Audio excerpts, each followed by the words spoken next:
जय माँ काली भक्तों। आज मैं जानकारी दे रहा हूँ आपको कि काली चालीसा किस तरीके से पढ़नी चाहिए और उसके फ़ायदे क्या हैं। महाकाली की पूजा विशेष रूप से तांत्रिकों की देवी महाकाली है, लेकिन आप सात्विक तरीके से इसकी पूजा कर सकते हैं।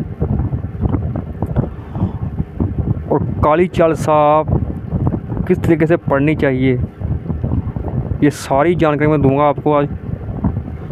काली चालीसा इतनी शक्तिशाली है कि जो भी आपके खिलाफ़ बोलता है ना, उसकी ज़िंदगी ख़राब होनी शुरू हो जाती है। शत्रुओं और विरोधियों के लिए तो काल है काली चालीसा। जो भी काली चालीसा का पाठ करता है, उसके विरोध में कोई भी बोलता है तो उसका नुकसान उसे झेलना पड़ता है, क्योंकि माँ काली का प्रकाश ही शत्रुओं के नाश के लिए हुआ था। इसलिए जो भी महाकाली की पूजा करता है उसके विरोध में कभी नहीं बोलना चाहिए। और काली चालीसा किस तरीके से पढ़नी चाहिए ये बताता हूँ मैं आपको। इससे पहले आप चैनल को प्लीज़ सब्सक्राइब और लाइक कर दीजिए। पहली बात तो ये, कोई भी चालीसा पढ़ते हैं आप, कोई भी पाठ करते हैं, मंत्र का जाप करते हैं आप, तो आसन और सर पर कपड़ा ये आप जरूर लिया करिए। अगर आप इस ऐसे चालीसा पढ़ते हैं तो आपको कोई फ़ायदा नहीं होता उसको पढ़ने का। अगर आप ज़मीन पर आसन नहीं लेते तो आपका सारा पाठ का फल ज़मीन निकल जाती है। अगर कपड़ा सर पर नहीं रखते तो आसमान खा जाता आपके पाठ का फल। इसलिए दो चीज़ें ज़रूर लेकर बैठा करिए। जो लोग शत्रुओं से परेशान हैं उन्हें काली चालीसा रात के 12 बजे पढ़नी चाहिए, कम से कम 11 पाठ। एक पाठ से कुछ नहीं होता।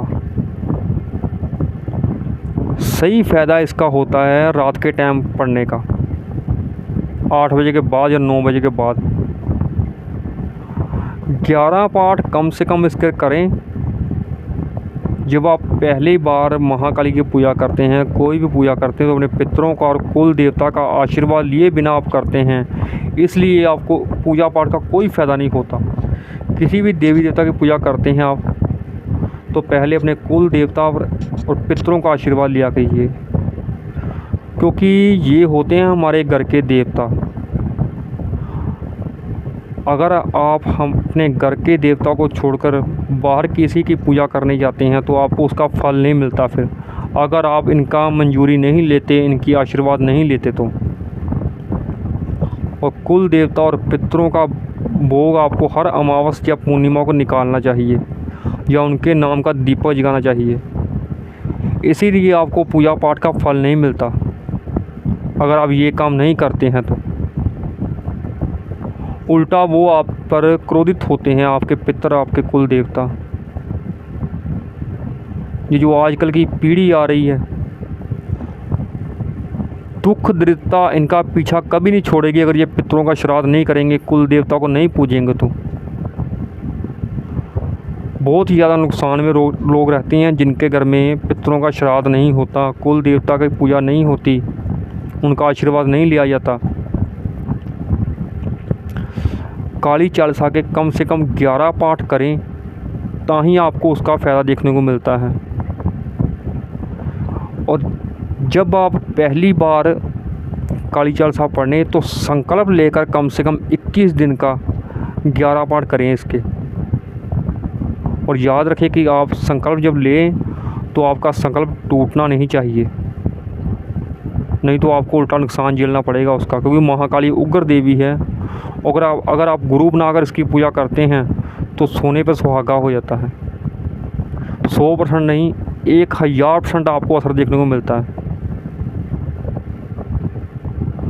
और जो चीज़ें मैंने बताई हैं वो कोई मामूली बातें नहीं हैं। अगर आप उस पर अमल करते हैं तो, नहीं करते हैं तो आपकी मर्ज़ी। कुल देवता और पितर हमारे घर के देवता हैं। इनकी पूजा किए बिना, इनका सत्कार किए बिना आप कोई भी सिद्धि प्राप्त नहीं कर सकते, कोई भी चालीसा का फल आपको नहीं मिल सकता।